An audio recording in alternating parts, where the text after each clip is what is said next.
Mumbai Indians జట్టులో ఊహించని భారీ మార్పులు చోటు చేసుకోనున్నాయి. గత సీజన్లో ఆశించిన స్థాయిలో రాణించలేకపోయిన స్టార్ ఆల్రౌండర్ హార్దిక్ పాండ్యాపై మేనేజ్మెంట్ తీవ్ర అసంతృప్తితో ఉన్నట్లు తెలుస్తోంది.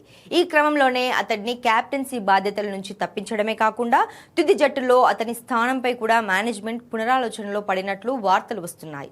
5 సార్లు ఛాంపియన్గా నిలిచిన రోహిత్ శర్మను కాదని గుజరాత్ టైటాన్స్ నుండి భారీ ట్రేడింగ్ ద్వారా హార్దిక్ను కెప్టెన్గా తెచ్చుకున్న ప్రయోగం పూర్తిగా విఫలమైంది.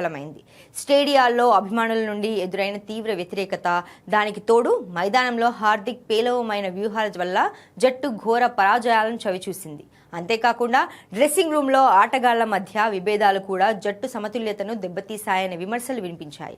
ఈ తీవ్ర పరిణామాల నేపథ్యంలో ముంబై ఫ్రాంచైజీ జట్టు పూర్వ వైభవం కోసం త్వరలోనే ఒక కఠినమైన నిర్ణయం తీసుకోనుంది. కెప్టెన్సీ కోల్పోవడమే కాకుండా ఒక ఆటగాడిగా కూడా హార్దిక్ పాండ్యా భవిష్యత్తు ఇప్పుడు ప్రశ్నార్థకంగా మారింది. భారీ ధరతో జట్టులోకి వచ్చిన హార్దిక్ అటు బ్యాటింగ్లోనూ ఇటు బౌలింగ్లోనూ దారుణంగా విఫలమయ్యాడు. మిడిల్ ఓవర్లలో పరుగులు చేయడంలో తీవ్రంగా తడబడటంతో పాటు బౌలింగ్లోనూ భారీగా పరుగులు సమర్పించుకున్నాడు. అతని ఫిట్నెస్ సమస్యలు కూడా మేనేజ్మెంట్కు పెద్ద తలనొప్పిగా మారాయి. మరోవైపు దేశవాళీ యువ ఆల్రౌండర్లు అద్భుతంగా రాణిస్తుండటంతో హార్దిక్ కోసం అంతా భారీ మొత్తాన్ని కేటాయించడం వృధా అని ఫ్రాంచైజీ భావిస్తోంది. ఒకవేళ హార్దిక్ను కెప్టెన్సీ నుండి తప్పిస్తే జట్టును నడిపించే బాధ్యతను సీనియర్ ఆటగాళ్లు జస్ప్రీత్ బుమ్రా లేదా సూర్యకుమార్ యాదవ్లలో ఒకరికి అప్పగించే అవకాశం ఉంది. ఈ సంచలన మార్పులపై ముంబై ఇండియన్స్ యాజమాన్యం అధికారిక ప్రకటన విడుదల చేయాల్సి ఉంది.